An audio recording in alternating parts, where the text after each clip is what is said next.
ଏବେ ମଝିରେ ମଝିରେ ଯୋଉ ସିଲିଣ୍ଡର ଗୋଟେ ଗୋଟେ ଆସୁଛି ଜମା ରେଗୁଲେଟର ତାର ଖାପ ଖାଉନି। ମୋ ମଉସା ମତେ ଗୋଟେ ଟିପ୍ସ ଦେଇଥିଲେ କି ସୋରିଷ ତେଲ ରେଗୁଲେଟର ଲଗେଇକି ସେଟା ଲଗେଇଲେ ଲାଗିଯିବ, ଆଉ ଏକ୍ସଚେଞ୍ଜ କରିବା ପାଇଁ ପଡିବନି। ଆଜି ସେଇ ବୁଦ୍ଧି ଖର୍ଚ୍ଚ କରି ଲଗେଇଲି, ଲାଷ୍ଟକୁ ଲାଗିଗଲା। ମୋ ଷ୍ଟ୍ରଗଲ ଦେଖିକି ମମି ଭାବିଲା ବୋଧେ ଆଉ ଲାଗିବନି, ଏକ୍ସଚେଞ୍ଜ କରିବା ପାଇଁ ପଡିବ। ମମି ତାର ଯାଇକି ଚୁଲିରେ ବସିକି ତାର ଚା କରିଦେଲା। ଆଜି ବଡି ପରା ହବାର ଥିଲା ନା, କାଳେ ଲେଟ୍ ହେଇଯିବ, ତା କାମ ସାରିଦେଲା। ତାପରେ ତାର ଯାଇକି ବଡି ଫେଣେଇଲା। ଆପଣ ମାନେ ଭାବୁଥିବେ କଣ ଆଙ୍କର ଖାଲି ବଡି ପରା ହଉଛି? ନାଇଁ, ଆମର ପାସ୍ 3 ଥର ବଡି ପରା ହେଇଥିଲା। ଆମ ପୁଅର ସାଙ୍ଗ ଗୋଟେ କଖାରୁ ଆଣିକି ଦେଇଥିଲା, ସେଇଟା ଆଜି ବଡି ପରା ହେଲା। ମୋ ମମି ଖାଲି ସେଇଆକୁ କହୁଛି, ଆମ ପୁଅର ସାଙ୍ଗମାନେ ଆଣିକି କଖାରୁ ଦଉଛନ୍ତି, ତୁ ଏତେ ସାଙ୍ଗକୁ ସବୁ ରୁଣ୍ଡେଇଛୁ, ହେଲେ ଗୋଟିଏ କଖାରୁ ତ କାହିଁକି ଦଉନାହାନ୍ତି।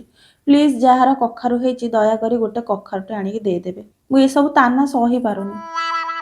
କାଲି ଏତେ ଜୋର ବାଘ ଭଳିଆ ଖରା ହଉଥିଲା, ଆଜି ଆମର ବଢି ପରା ହବ ବୋଲି ଆଜି ଖରା କୁଆଡେ ପଳେଇଛି ଛୁଟିରେ। ମୋ ମମିର ଫୁଲ ଗଛ ଲଗେଇବା ଭାରି ସଉକ, ହେଲେ ଆମର ଜାଗା ଯୁଗ ତ କିଛି ବି ନାହିଁ।